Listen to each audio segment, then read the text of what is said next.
कविता का जो मीटर है, अर्थात कविता का छोटी या बड़ी लय, उसके बारे में बात करेंगे। एक दो शब्द ऐसे हैं जो ग्रामीण भाषा के इसमें बहुत ही सुंदरता से प्रयोग किए हैं, उनके बारे में बात करेंगे। और वस्तुओं के गुण, इन्हीं पर चर्चा करेंगे, क्योंकि कविता वैसे बहुत सीधी सादी है, लेकिन इनको आनंद आना चाहिए बच्चियों को। इस हिसाब से इस कविता को पढ़ाएंगे।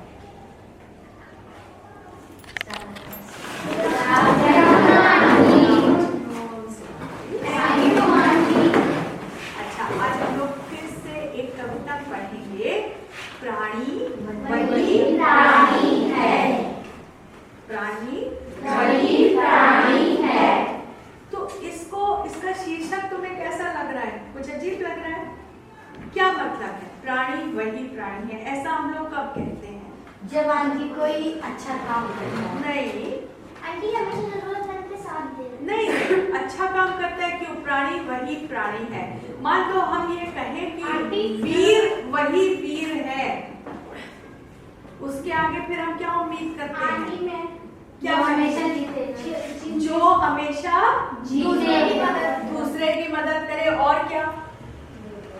वीर वही वीर है। एक उसने बताया जो हमेशा दूसरों की मदद करे, और जो साहस हो जिसमें, और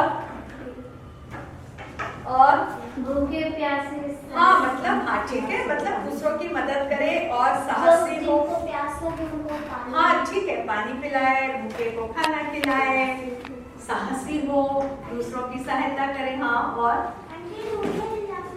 हाँ, और अगर किसी के हाथ में हथियार नहीं हो तो उसे मारे? नहीं मारे ना, नहीं मारे ना। तो जब हम ऐसा शीर्षक देते हैं, प्राणी वही प्राणी है, तो उसके आगे हम कौन से शब्द की उम्मीद करते हैं? जैसे तुमने खुद ही बोला और खुद बोल के नहीं बता पा रहे हो। जो बोलते हैं ना, जो बोलते हैं कि नहीं? जो वीर वही वीर है जो दूसरों की मदद करे।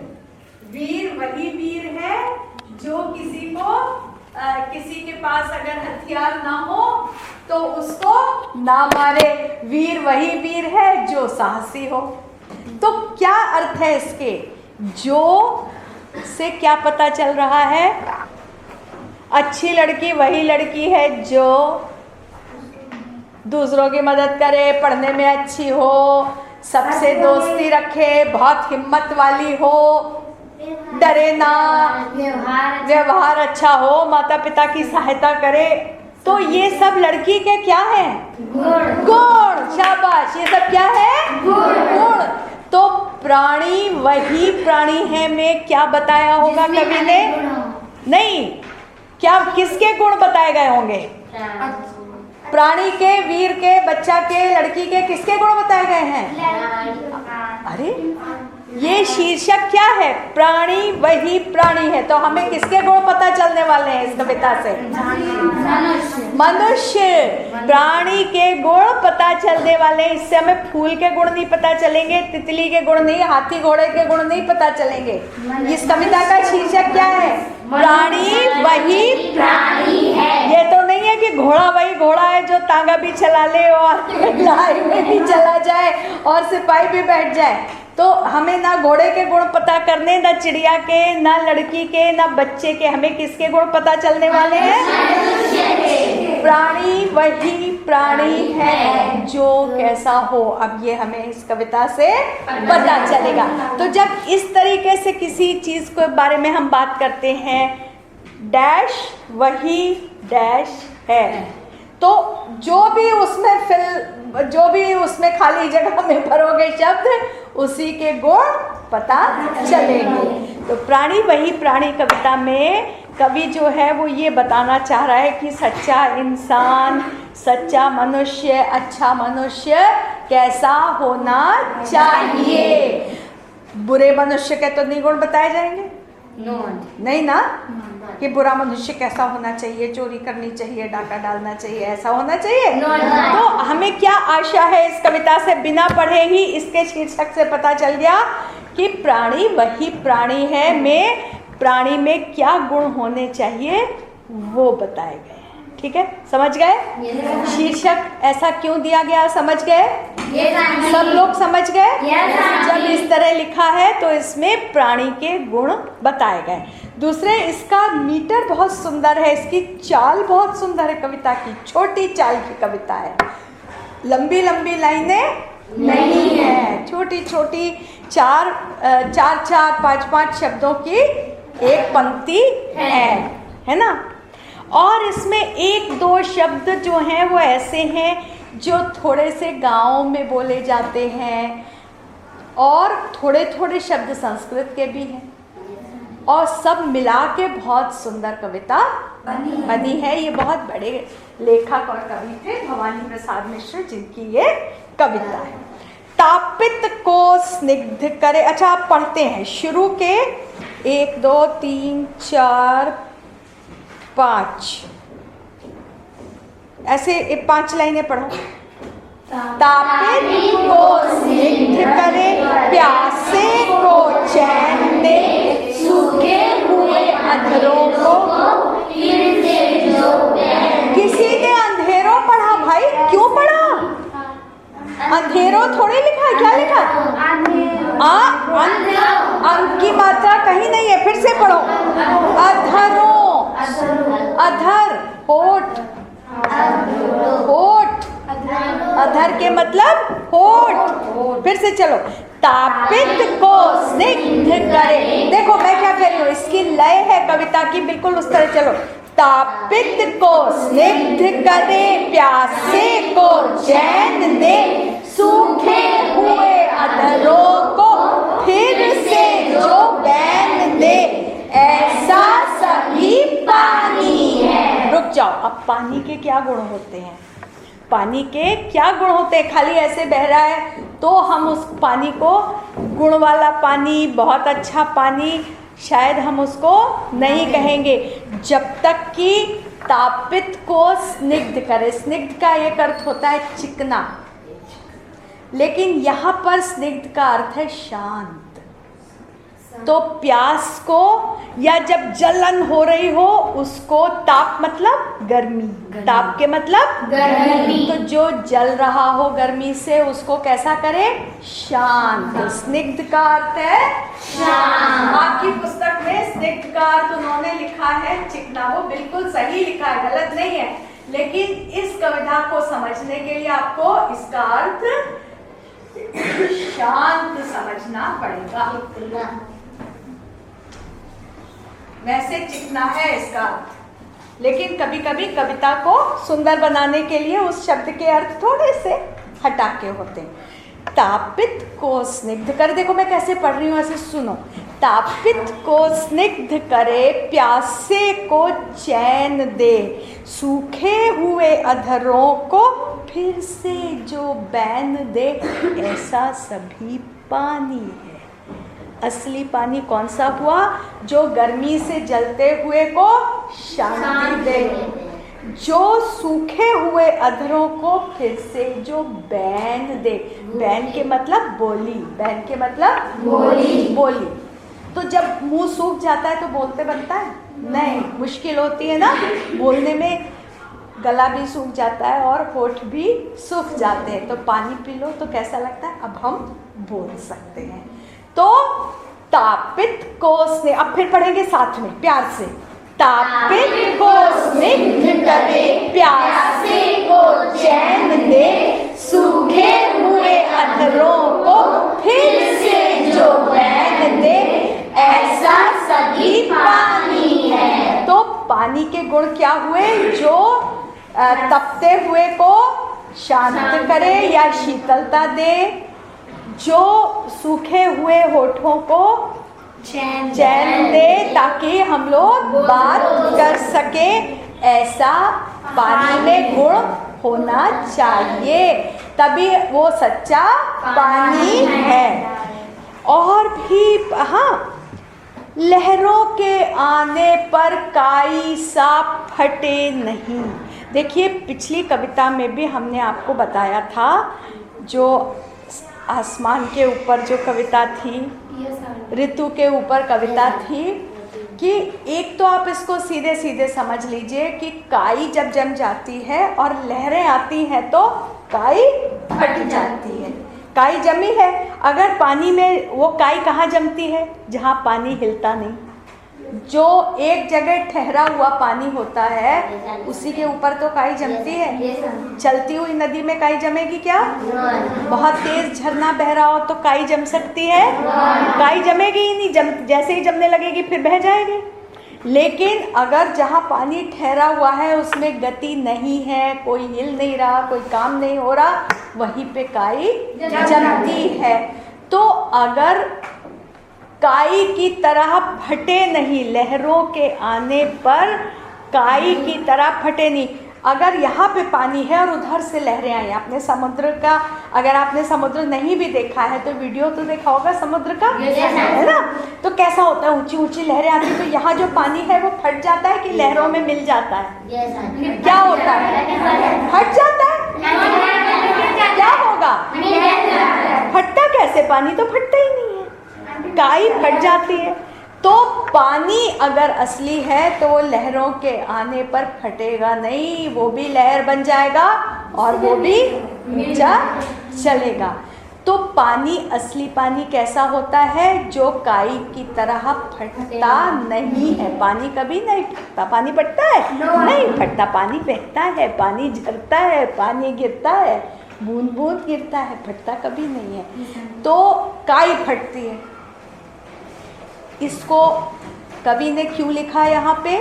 क्योंकि काई सा फटे नहीं, लहरों के आने पर काई सा फटे नहीं। हमारे जीवन में जो भी मुश्किलें आती हैं वो ऊंची ऊंची लहरों की तरह होती हैं।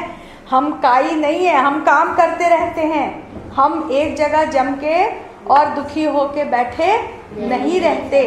काई सा फटे नहीं, हम दुख के मारे टूटते नहीं हैं। जैसे पानी का क्या गुण है कि वो काई की तरह फटे नहीं, इसी तरह से हमारे भी यही गुण होने चाहिए कि हम काई की तरह फटे नहीं, पानी की तरह चलते रहें। कोई दुख आए, कोई कठिनाई आए तो हम काई की तरह फटे नहीं, पानी की तरह चलते रहें। ऐसा वही पानी है। अच्छा, रोटी के लालच में तोते सा रटे नहीं, प्राणी वही प्राणी है। अच्छा, तोते में क्या खास बात होती है? आप उसको जो सिखाइए वो रटता रहता है ना? तो जो हम कहते हैं तोता वो बोलता है या अपनी बुद्धि भी लगाता है? जो हम कहते हैं वो बोलता है? जो हम कहते हैं वो वही बोलता है। वो बोलता है। तुम्हारा नाम क्या है? वंदना। वंदना। अब मेरे पास अगर तोता है, मैं सिखा दूं वंदना गंदी लड़की है, वंदना गंदी लड़की है, वंदना गंदी लड़की है, तो और रोज उसको रोटी मिर्ची खिलाऊं तो वो तो बोलेगा ना? तो क्या उसने अपनी बुद्धि लगाई? क्या वो मिला वंदना से? उसको कुछ पता है वंदना कैसी है, अच्छी है, बुरी है, कैसी है, छोटी बच्ची है, बड़ी है, कुछ नहीं पता है। तो प्राणी को कैसा होना चाहिए? अपनी बुद्धि लगानी चाहिए, या अगर कहीं से भी कोई कुछ दे रहा है तो बुरा काम भी करने लगे, या बिल्कुल बुद्धि लगाए बिना काम करना चाहिए? क्या करना चाहिए? अपनी बुद्धि लगानी चाहिए। तोते सा रटे नहीं, और किस लिए? रोटी के लालच में। अगर कोई आपको कहे कि हम आपको इतने पैसे दे देंगे, रोटी का लालच, असली रोटी नहीं भी हो, कहते हैं ना रोटी कमा रहे हैं, इसका अर्थ क्या है? पैसा कमा रहे हैं, है ना? तो पैसे के लालच में अगर कोई हमसे गलत काम करने को कहे तो हमें क्या करना चाहिए? अपनी बुद्धि लगानी चाहिए। बुद्धि लगानी चाहिए और गलत बात को हाँ नहीं बोलनी चाहिए। जैसे तोता बोल सकता है, उसको जो रटा दो वो ही बोलने लगता है, लेकिन हमको क्या करना चाहिए?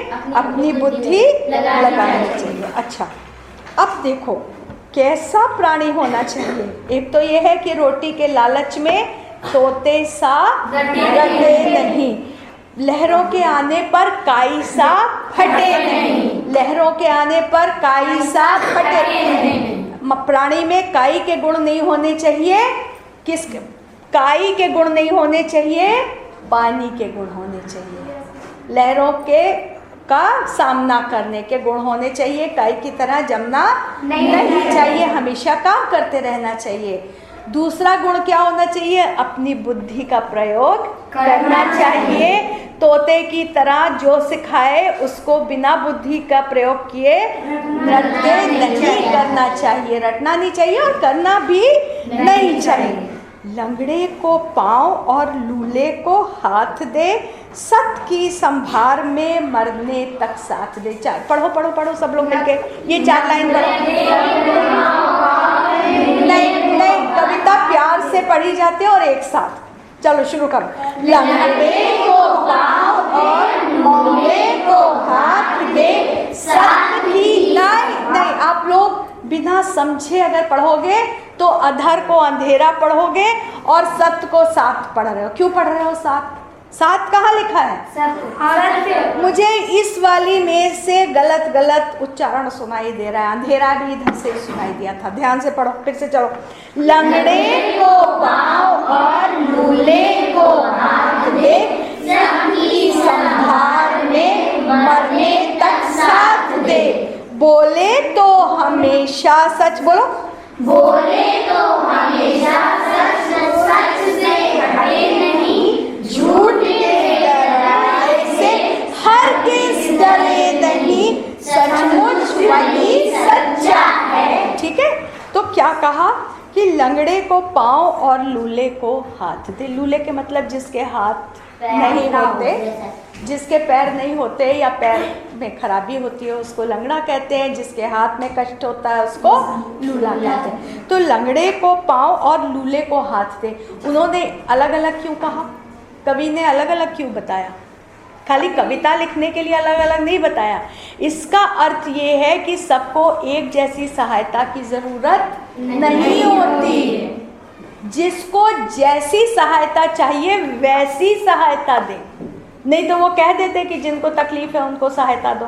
लंगड़ा और लूला अलग अलग बताने की क्या ज़रूरत थी? इसमें कवि ने खास तौर से ये कहा है कि जिसको जैसी सहायता चाहिए समझकर वैसी ही सहायता करें। हाँ, अगर कोई बूढ़ी दादी है तो उनको गोद में लेके टहलाओगे कि बच्चे को गोद में लेके हाँ, तो दादी के तुम दूसरी तरीके से सेवा करोगे और बच्चे की देखभाल दूसरी तरह से करोगे। अगर गणित में कोई किसी को दिक्कत है तो उसको सवाल लगवाओगे, अगर कोई हिंदी में उसको मुश्किल है तो हिंदी में भाषा पढ़ाओगे उसको, है ना। तो लंगड़े को पाँव और लूले को हाथ दे। जिसको जैसी सहायता की आवश्यकता हो उसको वैसी सहायता। और कब दोगे? जब हम अपनी बुद्धि का प्रयोग करेंगे, है ना। सत की संभार में, देखो मैंने बैन शब्द बताया था कि देखो ये गांव में ऐसे बोलते हैं बैन। इसी तरह से सत और संभार ये 2 शब्द हैं। सत के मतलब सच्चाई, सत्य, सत्य, सत्य। जब उसको गांव की भाषा होती है, देशी भाषा होती है, और सत्य जो है वो शुद्ध संस्कृत का शब्द है। सत की संभार, संभार मतलब संभालना, बचाना। संभार मतलब बचाना। सत्य की संभार में मरने तक साथ दे, फिर डरे नहीं कि मरने से नहीं डरना। अगर सच्चाई का साथ देना है तो मरते दम तक सच्चाई का साथ देना है। तो जिसको जैसी सहायता की आवश्यकता हो वैसी सहायता दे और सच्चाई का साथ दे और मरने से ना डरे, है ना। बोले तो हमेशा सच, सच से हटे नहीं। ये नहीं कि किसी ने पैसे का लालच दिया या किसी ने डराया तो अपनी बात से पलट गए। सच का साथ दे। बोले हमें झूठ के डराए से हरगिज डरे नहीं। हरगिज मतलब कभी भी डरे नहीं। सचमुच वही सच्चा है। असली सच्चा कौन है? जो डर गया तो फिर क्या सच्चा है। आज कुछ कह रहे हो, किसी ने कहा कि सिर तोड़ देंगे अगर तुमने ये बात बताई तो जा कर के टीचर को, तो अगले दिन कहे नहीं ऐसा नहीं हुआ था, है। सच, सच्चा वही है जो अपनी बात पर अटल रहे। अच्छा शब्द प्रयोग करना, अटल रहे, है ना।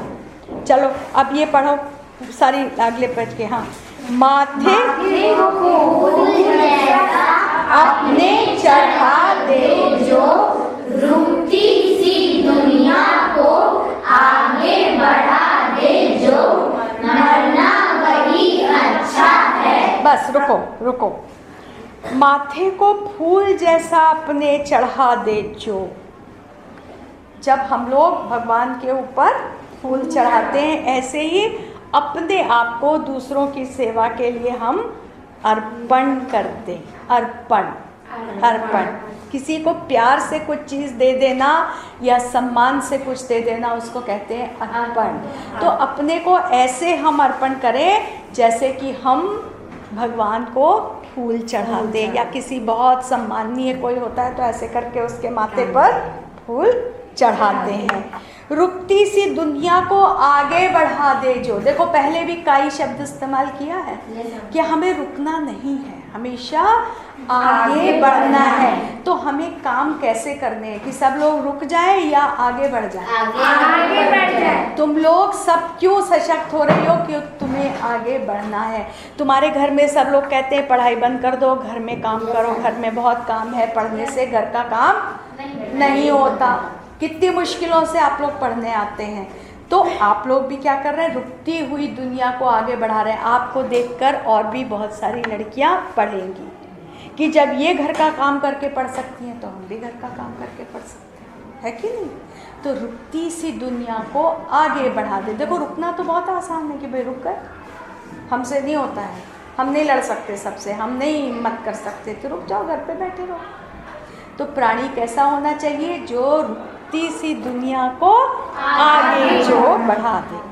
प्राणी का वैसे तो दुनिया में टोटा नहीं, टोटा के मतलब कमी। ये शब्द भी बड़ा मज़ेदार है और ये सिर्फ ऐसे ही बातचीत में प्रयोग होता है। शायद पहली बार मैंने इसको कविता में प्रयोग होते हुए सुना है। टोटा कहते ना, खाने का टोटा पड़ गया, है ना? तो टोटा के मतलब कमी। तो वो ये कहते हैं लोगों की तो कोई कमी नहीं है, लाखों अरबों लोग हैं हमारे देश में, लोगों की कोई कमी है? जिधर देखो आदमी आदमी दिखते हैं, लेकिन असली प्राणी कौन है? जिसमें ये सब गुण हो। कोई प्राणी बड़ा नहीं, कोई प्राणी छोटा नहीं, छोटा बड़ा कुछ नहीं होता जिसमें ये गुण है। अब एक बार जल्दी से हम लोग इसको रिवाइज करेंगे। आराम से बैठिए, मेरी बुक है, अब मैं आप मत पलटिए, नहीं तो आपका फिर ध्यान चला जाएगा। पहला गुण क्या है? कि जो दूसरों को सहारा दे, जो दुखी है, जो तप रहा है उसको शीतल करे, जो सूखे हुए होठों को पानी की तरह से उसकी प्यास बुझाए, जिससे कि उसकी वाणी लौट आए, वो फिर से बोल सके।